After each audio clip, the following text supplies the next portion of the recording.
संक्रियन ऊर्जा, इंग्लिश में लिख दीजिएगा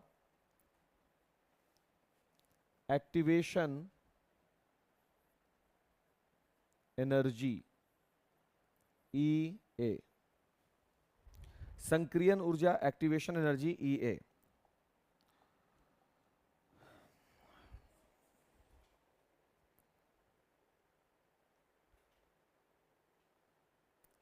सूचित कर रहे हैं बाबू, E और नीचे में A लिख देना है, तो EA से संक्रियन ऊर्जा का नोटिफिकेशन हो जाएगा, नोटेशन हो जाएगा।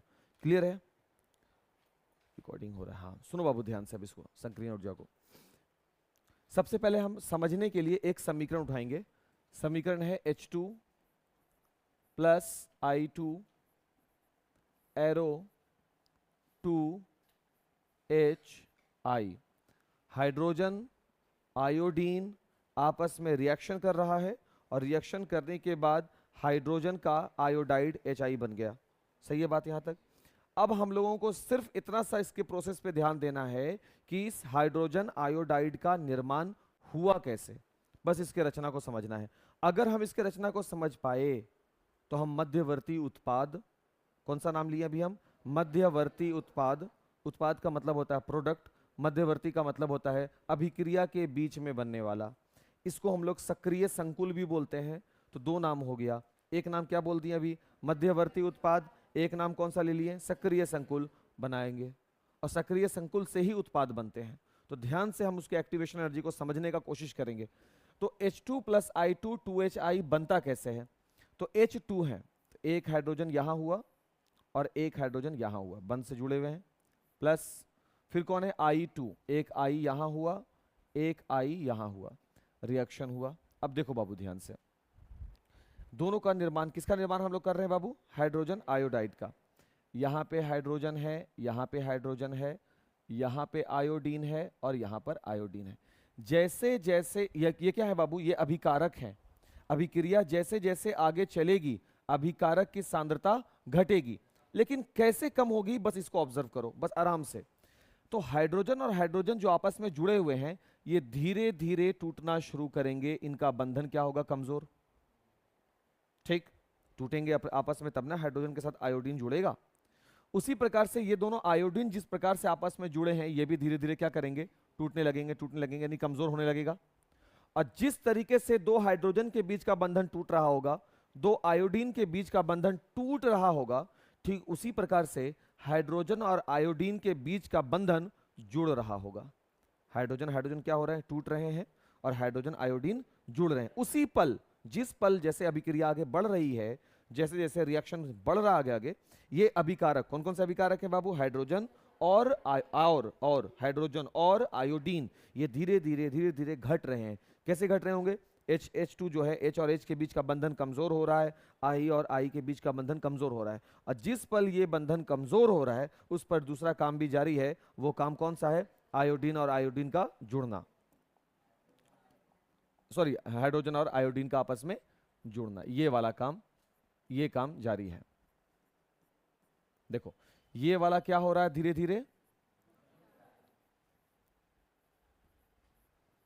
धीरे टूट रहा है, खंडित हो रहा है, और ये वाला धीरे धीरे जुड़ रहा है या निर्माण हो रहा है।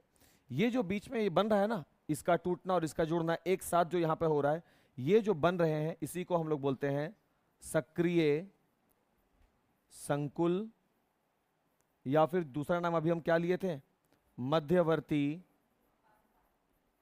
मध्यवर्ती उत्पाद। बट ये ज्यादा लंबे समय के लिए नहीं रहते। अगर किसी अभिक्रिया में मध्यवर्ती उत्पाद ना बने, क्या लगता है कभी आपको उत्पाद हासिल होगा? वो अभिक्रिया, अगर मान लेते हैं इसी केस में देख लो बाबू, अगर हाइड्रोजन और हाइड्रोजन आपस में खंडित नहीं हो रहे होते और हाइड्रोजन और आयोडीन आपस में जुड़ने की प्रक्रिया शुरू नहीं किए होते, क्या लगता है आपको HI मिलता? कभी नहीं मिलता। यानी किसी रासायनिक अभिक्रिया के लिए इस मध्यवर्ती उत्पाद सक्रिय संकुल का बनना बहुत जरूरी होता है। बात नंबर 1 ध्यान रखिएगा। मध्यवर्ती उत्पाद समझ में आ रहा है बात? सक्रिय संकुल बात समझ में आ रहा है?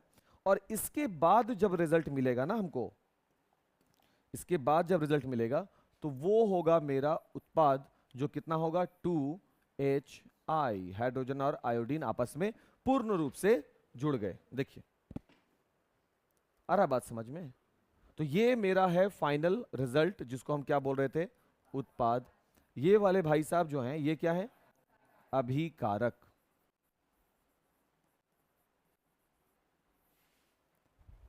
तो अभिकारक और उत्पाद के बीच में एक सक्रिय संकुल बनना बहुत जरूरी है ताकि उत्पाद हासिल हो सके। अभी तसला गेट लगा दो बाबू सही से, हाँ बस बस ठीक है, समझ गया ना, ये बहुत जरूरी है। और अगर किसी वजह से सक्रिय संकुल का निर्माण नहीं हुआ तो समझ जाइएगा कि उत्पाद भी नहीं बनने वाले।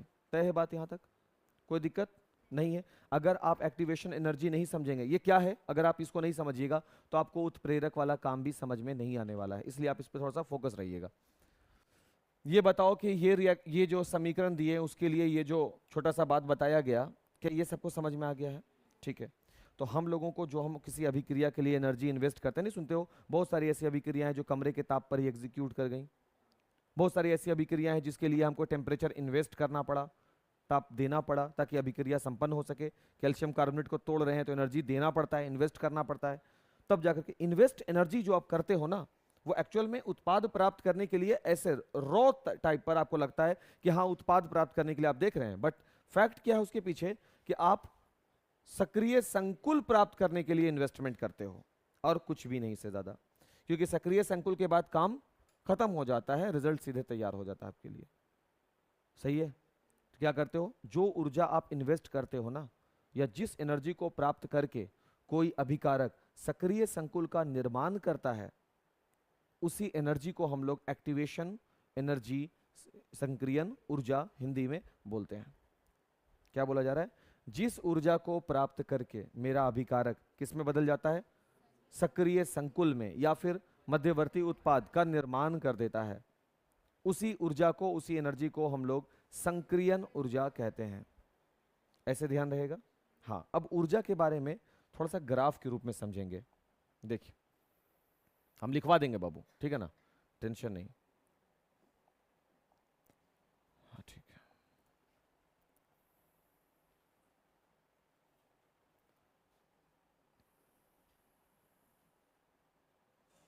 देखो या पहले समीकरण को लिख लो, ऐसे बताया जा सकता है, बच्चा सब तो होशियार तो है ये हो। देखो यहां पर बाबू ये वाला लाइन जो है, ये लाइन है ऊर्जा का, ठीक है ना। इधर कोई भी अभिक्रिया निर्देशांक हो सकता है, कोई भी, इधर हम लाइन दे देते हैं कि अभिक्रिया का कोई निर्देशांक, अभिक्रिया निर्देशांक। देखो यहां पर एक पॉइंट है जहां पर कौन बैठा हुआ है, आर। आर का मतलब अभिकारक, समझना बाबू बात को। अब ये ध्यान देना बाबू, अभिकारक से हमको क्या बनाना है बाबू, उत्पाद, सही है ना। अभिकारक से हमको तैयार करना है उत्पाद, तो एनर्जी का इन्वेस्टमेंट होगा, ये ऊर्जा है, कहां तक जाता है, देखो ध्यान से बाबू।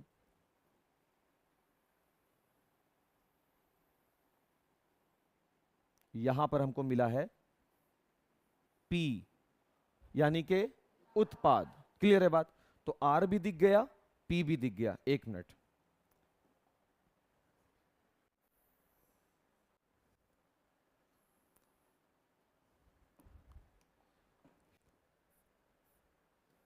ये किसको बता रहा है, ऊर्जा को। ये भाई साहब किसको बता रहे हैं, कोई भी अभिक्रिया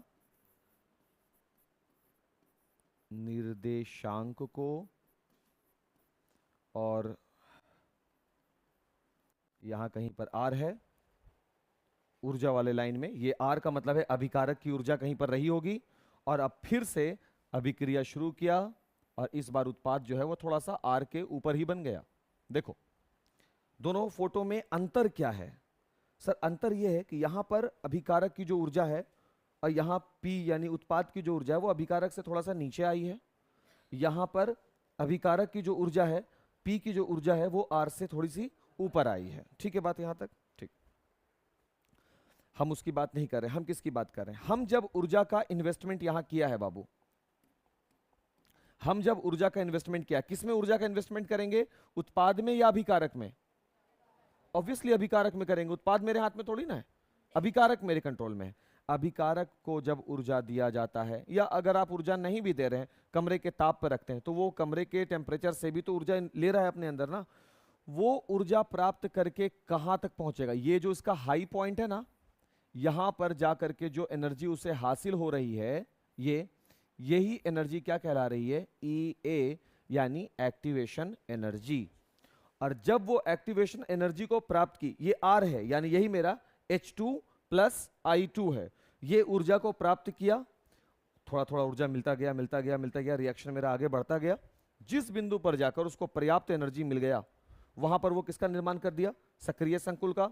सक्रिय संकुल बहुत ही छोटे समय के लिए बनते हैं। तुम देखो यहां पर कोई वैसा प्लेटफॉर्म नहीं बना हुआ है जहां पर कोई ठहराव हो, तुरंत वहां से स्लोप तैयार हो गया है, यानी बहुत ही कम समय के लिए सक्रिय संकुल बनते और ठहरते हैं, और उसके बाद उत्पाद बनने की प्रक्रिया आरंभ हो जाती है। और आप देख रहे हैं उत्पाद यहां बना है। उसी तरह से यहां भी तुम देखोगे, ये ग्राफ एनर्जी देना शुरू या टेम्परेचर ग्रहण करना शुरू किया, और उसके बाद यहां पर किसका निर्माण हुआ? EA, मध्यवर्ती संकुल का। और जो एनर्जी देना पड़ा, जो ऊर्जा इसके सामने, ये ऊर्जा है बाबू, ये ऊर्जा वाला लाइन है, तो यही ऊर्जा ना आया। इस ऊर्जा को कौन सा नाम दे दिया गया? एक्टिवेशन एनर्जी, क्योंकि वो इस ऊर्जा को प्राप्त करके किसका निर्माण किया? उत्पाद का निर्माण किया। कोई दिक्कत यहां तक नहीं। यहां देखो बाबू, ये उत्पाद है, और ये कौन है? अभिकारक। अभिकारक की ऊर्जा कम है, उत्पाद की ऊर्जा ज्यादा है, यानी उत्पाद अपने अंदर ऊर्जा रख लिया है, ये मतलब है। इसका मतलब this is the perfect example of ऊष्मा शोषी अभिक्रिया। उत्पाद अपने अंदर एनर्जी, ऊष्मा रख लिया है, सही है ना? और इसको तुम देखो तो उत्पाद की एनर्जी, सॉरी, ऊष्मा जो है, उत्पाद का ऊर्जा जो है वो कम हो गया। कम होने का मतलब है कि वो रिड्यूस कर दिया, अपने अंदर से निकाल दिया। इसका मतलब ये किसका एग्जाम्पल होगा? ऊष्मा क्षेपी का, सही है। और इसके लिए डेल्टा H जो हीट है, बदलाव, परिवर्तन, क्योंकि ये निकाल रहा है, त्याग कर रहा है, इसलिए ये माइनस में होते हैं। और इसके लिए डेल्टा H का मान किस में होता है? उत्पाद पॉजिटिव में होते हैं, अपने अंदर ये रखे हुए हैं। बात समझ में आ रहा है? फोटो देख करके देखो, यहां पर एग्जाम्पल दोनों हो गया। अगर हमसे कोई बोलेगा बताओ इसकी एक्टिवेशन एनर्जी क्या है, तो बोलोगे सर इसकी एक्टिवेशन एनर्जी यहां है, यहां नहीं, ये है इसकी एक्टिवेशन एनर्जी। ये पूरा, ये थोड़ा खतरनाक, सीधा है, चल जाएगा, काम चल जाएगा। इसकी एक्टिवेशन एनर्जी दिख रहा है ना? ये जो हाइट, ये ना ऊर्जा का बाबू लाइन है, तो ये ना होगा, ये पूरा जो लाइन गया, ये पूरी जो लंबाई है, ये क्या है? Activation energy. ये पूरी जो लाइन है, ये क्या है? Activation energy. किसके लिए? इस पार्टिकुलर रिएक्शन के लिए, सही है। यहां पर उत्पाद देख रहे हैं, अभिकारक से नीचे हो गया, रिएक्शन कौन सा? ऊष्माक्षेपी। ऊष्माक्षेपी क्यों बोल रहे हैं? क्योंकि सर यहां पर उत्पाद अपनी एनर्जी को बाहर फेंका है, तभी ना अभिकारक से नीचे हो गया। तो बाहर फेंक दिया मतलब निकल गया उसके अंदर से, तो माइनस में हो गया। और इसी प्रकार से यहां पर हम देख रहे हैं कि उत्पाद का जो ऊष्मा है वो अभिकारक से ज्यादा है, मतलब वो अपने अंदर रखा है। तुम देखो यहां और यहां अंतर तो है, अंतर तो है। इसका मतलब क्या होगा? ये अपने अंदर रख लिया है, डेल्टा H प्लस में होगा। नहीं क्लियर हुआ? क्लियर है बात? क्या हम इसका परिभाषा लिखा देते हैं, फिर आप ये लिख करके इसको बना लीजिएगा, और फिर इसी फोटो में उत्प्रेरक को लेकर के आएंगे, क्योंकि अभी हम इसको गंदा नहीं कर सकते, खराब लगेगा, वरना उत्प्रेरक को लेकर आएंगे, तुरंत हमको समझ में आ जाएगा कि उत्प्रेरक कौन सा काम करेगा। अभी मान लेते हैं बाबू कि यहां पर 600 किलो जूल है, मान लेते हैं, तो अभी हम ये बोलेंगे कि सर ये रिएक्शन 600 किलो जूल पे हुआ, उतने में हम एक उत्प्रेरक को लेकर के आएंगे। जैसे ही उत्प्रेरक को लेकर आएंगे, उत्प्रेरक इस एक्टिवेशन एनर्जी को बहुत ही कम, रिड्यूस, कमे में दे देगा, यानी एनर्जी का ज्यादा इन्वेस्टमेंट से रोकेगा, एक्टिवेशन एनर्जी से पहले ही उसको एक्टिव कर देगा। ये काम किसका होगा? उत्प्रेरक का काम होगा, जो अभी हम लोग देखेंगे। तो बिना एक्टिवेशन एनर्जी के उत्प्रेरक समझ में नहीं आएगा। तो पहले हम इसको लिख लेते हैं, उसके बाद इसको भी करना पड़ेगा ना, इसको भी तो संरचना के रूप से लिखना पड़ेगा ना बाबू। ये वाला नहीं होगा,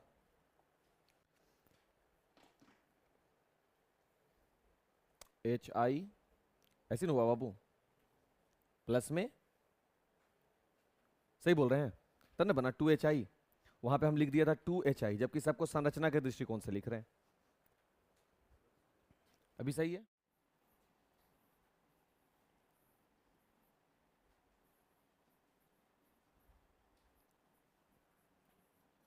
तीन दूना 6 हो गया, 2 KCl। और देखो यहाँ पर अब इस अभिक्रिया में KClO3 और बन रहा है 2 KCl प्लस 3O2, ये उत्पाद बन रहा है, तो इसके बीच में जरूर कोई मध्यवर्ती उत्पाद बना होगा। इसमें ऊर्जा का बहुत ज्यादा इन्वेस्टमेंट है। अब वो इन्वेस्टमेंट में खर्चा इस उत्पाद को प्राप्त करने में, उत्पाद से ज्यादा हमको लागतें आ रहा है उस एनर्जी को प्राप्त करने में। सही, तो हम क्या करते हैं, एक ऐसा पदार्थ का इस्तेमाल करते हैं जो इसके इस संक्रियन ऊर्जा को नीचे ले आता है। अभी यहां है ना संक्रियन ऊर्जा, कम कर दे। यानी जैसे ही हम इसमें उत्प्रेरक लगा दिए, किसको, MnO2 को, तो ये क्या किया कि अभिक्रिया यहां से चली ठीक ठाक, उत्पाद वैसे ही प्राप्त हुआ, अभिकारक जैसे था वैसे ही है, लेकिन अब आप देख सकते हैं कि इसकी संक्रियन ऊर्जा क्या हो गई, कम गई। ये काम किसका है, उत्प्रेरक का। जो ऊष्माक्षेपी के लिए काम कर रहा तो उसके लिए काम नहीं करेगा, सबके लिए काम करेगा। बिल्कुल वैसे ही उछला, देखिए क्या ये कम हो गया। यहां पर EA, अगर नया फोटो में अगर हम इसको EA1 बोल रहे थे, तो ये वाला जो वैल्यू मिल रहा है, ये वाला जो वैल्यू है, ये क्या है, EA2 है। और इट इज ऑब्वियस कि EA1 ज्यादा है किससे, EA2 से। और EA2 मेरा कौन वाला एक्टिवेशन एनर्जी है, उत्प्रेरक लगने के बाद। यहां पर अगर हम इसको EA1 बोल दें तो ये वाला क्या कहलाएगा बाबू, EA2 कहलाएगा। और यहां भी हम बोल सकते हैं कि EA2 से बड़ा है कौन, EA1। और EA2 कौन सा है, उत्प्रेरक लगने के बाद। समझ में आ रहा है बात? तो अभी आप परिभाषा लिख लिए, परिभाषा लिखने के बाद ये वाला पहले एग्जाम्पल लिखो।